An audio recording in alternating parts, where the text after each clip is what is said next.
Coucou toutes et tous, c'est le Steph pour une nouvelle vidéo Je garde ou je vire. Je sais que le concept vous aimez beaucoup.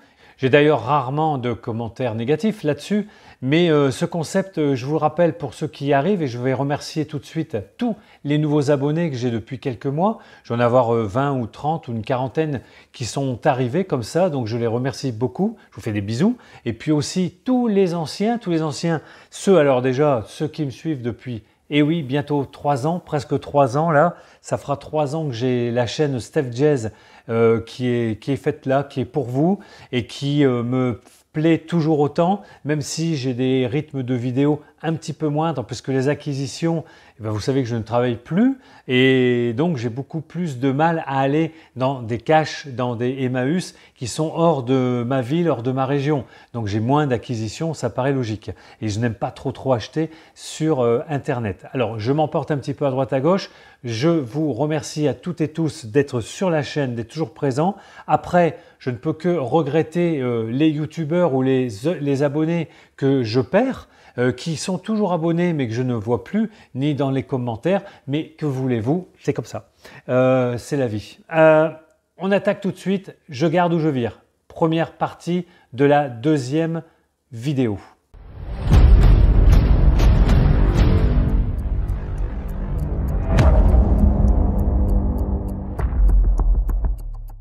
On attaque directement avec un film qui sera assez exceptionnellement, je dirais, en Blu-ray. Donc, je ne vais pas ni l'upgrader ni quoi que ce soit, puisqu'il est déjà en Blu-ray. Un film que j'ai vu la semaine dernière en famille avec mon fils et mon épouse, et un film de 2019 avec Octavia Spencer, très bonne actrice.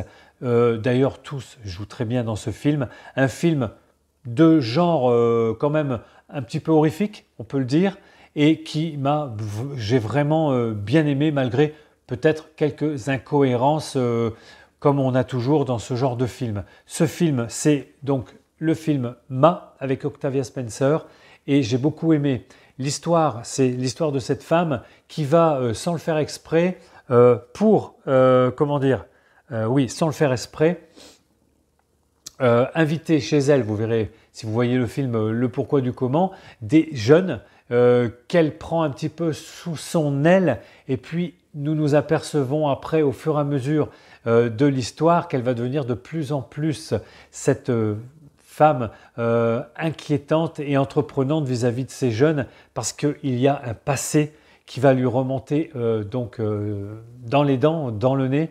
Et vraiment, j'ai beaucoup aimé. Les critiques ne sont pas très bonnes sur ce film. Je suis quand même allé voir un petit peu.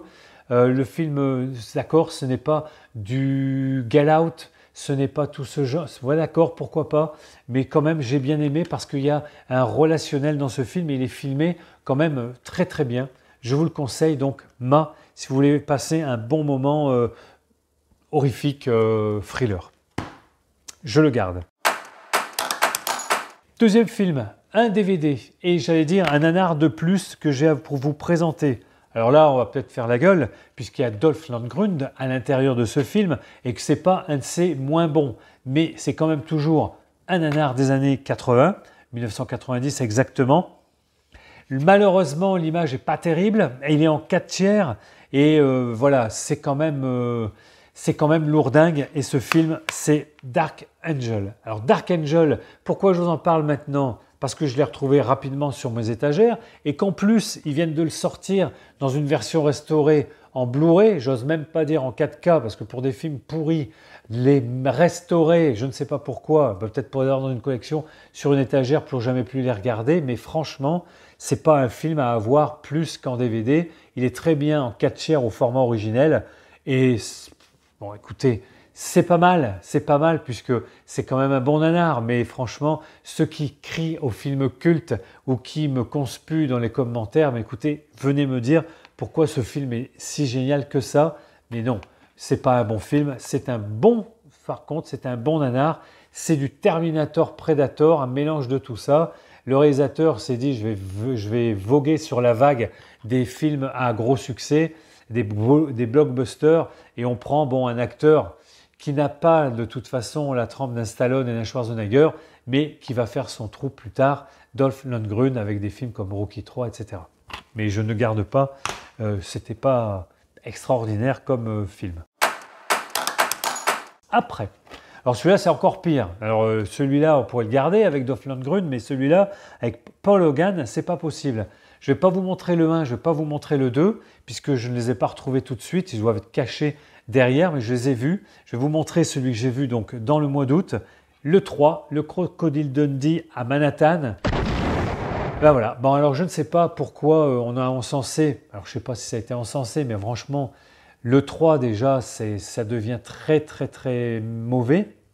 Oui, c'est très mauvais, même si c'est bien filmé, l'image est bonne, les dialogues, c'est bien doublé, mais ce n'est pas le problème. Le problème, c'est le film en lui-même. Paul Hogan, pour moi, qui ai vu le premier Crocodile Dundee au cinéma, quand je me rappelle, j'en suis sorti, je me suis dit, mais qu'est-ce que c'est ce truc-là, tout pourri, c'était pas bon, on s'était fait chier, on était avec des copains, avec des potes, et on s'était dit, mais putain, mais c'est quoi ce film? Ils nous avaient surjoué, survendu le truc, c'était mauvais, c'était long. Alors le 1 était mauvais, le 2, je vous en parle même pas, donc ceux-là, ils partiront, je ne vais même pas vous les représenter, mais le 3, je ne me rappelais déjà plus qu'il avait fait un troisième, alors à Los Angeles, non.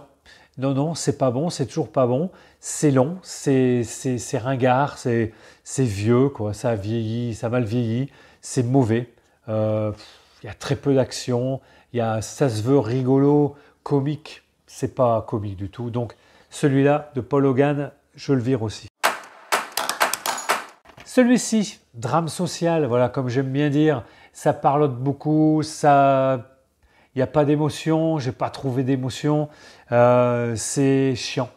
Voilà, je vais dire que c'est chiant. Je l'ai vu jusqu'au bout, il y a des très bons acteurs. Qu'est-ce que vous voulez que je vous dise? Il y a Eric Roberts, Mickey Rourke, Daryl Hannah dans Blade Runner. On a Tony Musante, qui c'est qu'on a encore? Quelques acteurs, mais j'ai plus leur visage et leur nom. Le pape de Greenwich Village. J'ai pas aimé, 1984. Non, c'est un drame social que je n'ai pas aimé, je me suis fait chier. Qu'est-ce que vous voulez que je vous dise, hein? Est-ce que vous êtes fait chier pour un film pareil? Est-ce que quelqu'un peut me dire que c'est génial et pourquoi? Je serai très apte à l'ouverture dans les commentaires, mais celui-là, malheureusement, je pensais me régaler. Hein. Quand j'avais pris le DVD que j'avais trouvé, je me suis dit, bon ben voilà, un bon film, je mets sur mes étagères et je vais me régaler le jour où je le verrai. Bon, ben non, j'ai pas aimé du tout, j'ai pas aimé. Je le vire. Celui-ci, alors, qu'est-ce que je peux vous dire? Bon, je l'ai qu'en DVD malheureusement. C'est bien dommage, mais je le trouverai facilement, je pense, dans un format supérieur, Blu-ray. 4K peut-être pas, mais Blu-ray suffira. Coréen, un film où quand vous êtes mordu dans les quelques secondes, voire minutes, vous êtes un infecté et c'est un infecté qui va avoir vraiment soif de chair humaine et de tuer ceux qu'il rencontre à côté de lui. C'est un film que j'ai trouvé bien, excellent même, mais bien surtout. Le dernier train, enfin on l'a vu, dernier train pour Busan. Je l'ai vu en famille. On a été conquis. Pas spécialement, on en a vu pas mal déjà. J'en ai vu moi beaucoup des films avec des infectés. Mais là, ce qui est très intéressant, c'est que les Coréens, ils savent tourner l'action. Et donc, il y a beaucoup d'adrénaline dans ce film. On est quand même happé par cette famille qui doit se retrouver à un moment donné dans un train et qui vont devoir s'échapper, essayer s'échapper à la population, à tout ce monde d'infectés. Car voilà, par grappe, hein, ça devient des morts vivants, on va dire des zombies comme on veut, mais des infectés et qui ne cherchent que la chair humaine, celui qui ne l'est pas, pour l'infecter, le détruire, le ravager. Donc j'ai beaucoup aimé, on a beaucoup aimé, ça se regarde très bien. Dernier train pour Busan, très bon film d'infecté. Je garde. Après, celui-ci, je vais vous le montrer, il est déjà au format Blu-ray avec un support, avec un fourreau cartonné. J'ai des petites notes pour celui-ci, vous voyez, c'est rare, mais bon, je prépare jamais rien, mais là je voulais préparer un petit truc. Il est réalisé par le réalisateur de The Grudge. The Grudge que j'ai quand même beaucoup aimé, film aussi coréen, d'horreur, vraiment d'horreur pure, Takashi Chimatsu. Donc auteur du très bon Grudge. Mais alors pour ce vol 7500 qu'il a réalisé un peu plus tard, en quelle année? 2014, il y a déjà près de 10 ans. Là, franchement, on n'y est pas. On n'y est pas. Le film est plaisant à voir, très caricatural par rapport aux acteurs. En plus, il y a très peu, il n'y a pas de Chinois dedans, enfin il y en a un ou deux. C'est tous des Américains, des Anglais, enfin des acteurs étrangers dans ce film, réalisé donc, comme je vous l'ai dit, par Takashi Shimazu. Et vraiment, ça aurait pu être bien, mais il y a des moments où il vous perd complètement. Il y a des scènes qui sont irréalistes et on se demande ce qu'elles viennent faire dans le film. Et c'est pas bon, à un moment donné, vous décrochez. Et au final, c'est complètement abracadabrantesque que quand ça se finit au générique, vous dites « Oh bah merde, c'est quoi ce film pourri que j'ai vu quand même hein ?» Et pourtant, ça aurait pu être vraiment pas mal. Donc, film que j'ai eu, vous voyez, à Noz pour 1 €. Donc, c'est pas bien grave, ça va repartir facilement, puisqu'il est neuf. Hein. Voilà, il est dans un fourreau cartonné du plus bel effet. Et voilà, en Blu-ray de couleur support bleu, un marée bleu. Non, je ne vous le conseille pas. Vraiment, si vous avez du temps à perdre et que vous l'avez, regardez-le, mais vous allez être, je pense, déçu. Vous comprendrez peut-être des choses que je n'ai pas comprises, peut-être, mais il n'y a rien à comprendre. Hein. C'était mauvais. Non, je n'ai pas aimé du tout, c'est mauvais. Donc, je vire aussi. Ici, allez, un DVD d'un film ancien des années 60. Hein. Ouais, alors là, on est en 16/9, années 60. Très belle image puisqu'on est en Panavision. Donc, vous voyez, on a des belles couleurs, etc. Mais le film en lui-même, c'est carton-pâte, ça parle beaucoup. C'est dommage, pourtant, c'est un film réalisé par Irving Allen. Irving Allen qui est le père du Tower Inferno, hein, la tour infernale. Donc, quand même, quelqu'un qui, après ce film-là, a fait quand même des films catastrophes de haute volée. Mais là, il a fait un film vraiment lourdingue, long, ça parlote avec Walter Pidgeon, Joan Fontaine et Barbara Eden, le sous-marin de l'Apocalypse.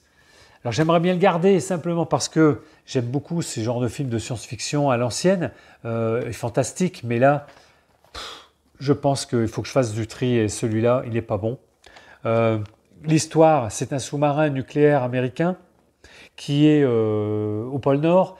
Et à ce moment-là, il va y avoir une radiation dans le ciel et ça va être à peu près la fin du monde. Cette radiation solaire, on ne sait pas ce qui se passe, doit être éradiquée. Elle pourrait être éradiquée par, bien sûr, le missile nucléaire qui est dans ce sous-marin. Donc ce sous-marin va avoir au début l'ordre d'aller à un endroit exact au pôle Nord ou autre, sur Terre, pour lancer, et il n'a pas le droit à l'erreur. Bon, eh bien écoutez, ça parle beaucoup, il y a très peu d'action. Il y a un monstre sous-marin qui est plutôt risible, c'est une pieuvre géante, un poulpe, un calamar qui essaye de les bouffer, mais c'est du carton-pâte, c'est rigolo. Voilà, ça va pas, ça tient pas 3 minutes quoi. Voilà, le sous-marin de l'Apocalypse, j'en attendais du bien pourtant en le prenant, mais non, celui-là, je vais le virer aussi, j'ai pas aimé. Allez, l'avant-dernier. Alors pareil, j'ai noté 2-3 petites choses. Film de 2010, film du réalisateur belge, comment il s'appelle? Merde, si je ne vous dis pas qui c'est. Olias Barco. Et qui a pris et mis en scène Virginie Efira, que l'on voit quand même très peu. Benoît Poulvord, que l'on voit aussi très peu. Zazie de Paris, Aurélien Recoing. Et c'est un film que je ne connaissais pas du tout. C'est un film dans la trempe de c'est arrivé près de chez vous. Pardon, y a-t-il un pilote dans l'avion? Dans ma tête, ça va pas trop le stuff, mais il fait très chaud. Hein, dehors, on a du 37 là. On est sur canicule. C'est arrivé près de chez vous. C'est dans cette trempe-là, filmé en noir et blanc. L'histoire est assez glauque, est assez space. Hein. C'est l'histoire donc d'un hôpital pour riches qui peut assister certaines personnes au suicide. Oui, il y a des gens riches qui veulent se suicider, donc ça peut être des acteurs, des producteurs, des gens riches, et ils vont essayer, ils vont pas essayer, ils s'inscrivent et ils vont dans cet hôpital très particulier qui se trouve dans les bois perdus, et il va y avoir les villageois de ce village qui vont se rebeller, mais je ne l'ai pas vu, excusez-moi, jusqu'à la fin. Je tourne la vidéo et je pensais le voir avant de tourner et je m'aperçois qu'en fait, je n'ai pas vu la fin. Mais ce que je peux vous dire, j'ai vu, allez, 2/3, on va dire, une bonne moitié, 2/3 du film. Ça ne m'a pas beaucoup plu car c'est très particulier, c'est vraiment un humour noir, l'humour comme ça, vraiment faire les Belges. Là où j'ai adoré C'est arrivé près de chez vous, là j'ai pas trop adhéré à ce film, donc Kill Me Please. Écoutez, je ne sais pas trop quoi dire, est-ce que je dois le garder, le voir? Bon, moi je dirais non parce que je n'ai pas trop adhéré à la première partie. Donc je ne vois pas pourquoi j'aimerais la suivante, mais la seconde, la fin. Mais voilà, donc je n'ai pas trop bien apprécié. Je ne sais pas. Ceux qui l'ont vu vraiment, ce qu'ils peuvent m'en dire, mais ce n'est pas un film que je vais garder. Je vais peut-être garder donc le DVD car il est en boîtier blanc. Hein, très beau visuel. Ou voilà. Moi je dirais là maintenant, je le vire. Le dernier film, Blu-ray aussi, que nous avons vu hier, donc je pourrais vous en parler longuement, je l'ai vu hier, donc je me rappelle très bien. Film en Blu-ray que j'avais acheté 2,99 € quand même, chez Noz. Je l'avais acheté, je me rappelle pourquoi, parce qu'il y avait un fourreau, un support marron ou noir, comme j'aime, pour upgrader des amarrés qui seraient bleus et que je n'aurais pas aimé. Et là, bien écoutez, ce film-là, nous l'avons vu hier et je suis assez dubitatif parce que je l'ai bien aimé, mais il y a des choses qui me dérangent dans ce film. Film très violent, très sanglant. Vraiment, je ne m'attendais pas à voir autant d'hémoglobine dans ce film-là. Downrange, ça va parler à tous ceux qui l'ont vu, bien sûr, et à ceux qui voudraient le voir. Ce film est pas mal. Réalisé en quelle année? Steph, putain. T'as pas encore pris ton petit post-it, non? 2017, je dirais. Ouais, bon, c'est un film qui est très récent. Hein. C'est une histoire, qui est écrite sur un petit bout de papier. Hein. C'est l'histoire d'un sniper, hein, d'un gars, d'un fou furieux, qui snipe les gens sur une route. Il les attend. Il va attendre les gens et c'est le premier qui passe, il va le sniper. Donc là, c'est l'histoire d'une bagnole. Dans la bagnole, dans ce Land Rover, là, on va dire, dans cette grosse voiture familiale, on a 6 jeunes. Ces 6 jeunes partent plus ou moins, alors à droite à gauche, ils ne se connaissent pas tous. Je n'ai pas trop compris au début, on ne voit pas trop ça. Ils vont partir donc sur cette route complètement déserte. Le gars les attend déjà, bien cachés, bien perchés, bien camouflés. Et ça va partir bien sûr en sucette et ça sera la survie de ces jeunes, quoi qu'il arrive. Voilà, pour s'échapper à ce fou furieux. C'est très violent, hein, vraiment, je ne m'y attendais pas aussi violent. C'est bien fait, c'est assez bien réalisé, je dirais. Quelques incohérences, je vais spoiler, si vous ne voulez pas savoir, je vais spoiler maintenant, vous coupez là sur les quelques secondes. À la fin, voilà, je pars, hein, à la fin, il y a quand même, arrive une équipe de policiers. Ces policiers, vous vous dites, c'est génial, ça y est, ils arrivent, ils ont des snipes, ils ont des fusils à lunettes, ils sont 3 et tout. Mais alors, le comportement d'un des policiers dans la bagnole est complètement ahurissant. Ça va tout, bien sûr, foirer de leur côté. Ils vont tous en prendre plein la gueule, ils vont tous mourir. Mais c'est le comportement d'un des 3 policiers dans le film il sort de la bagnole à un moment donné, il prend un snipe, un fusil à pompe, enfin un fusil à lunettes, pardon, et il part comme Rambo, alors que l'autre, il n'attend que ça de lui viser dans la tête. C'est complètement... c'était jubilatoire. Ça nous a fait quand même un peu rire à tout le monde, puisqu'on l'a vu en famille. Mais c'est tout. Alors, hors spoil, je peux vous le conseiller. Vraiment, il se regarde. Il y a des bons moments de suspense, beaucoup de sang, je vous l'ai déjà dit, hémoglobine. Downrange, bon petit film de genre, horrifique, très violent.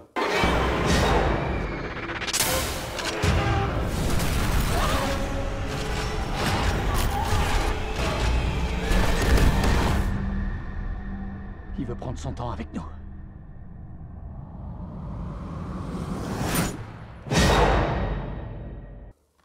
Voilà, j'ai terminé pour cette première partie. Il y aura une deuxième partie parce que je m'aperçois qu'il y a encore pas mal de Blu-ray DVD à vous présenter que j'ai vu ou que nous avons vu fin juillet et puis maintenant le mois d'août. Eh bien, je vais passer très rapidement au tournage de la deuxième partie. Je vous embrasse, à bientôt, ciao bye.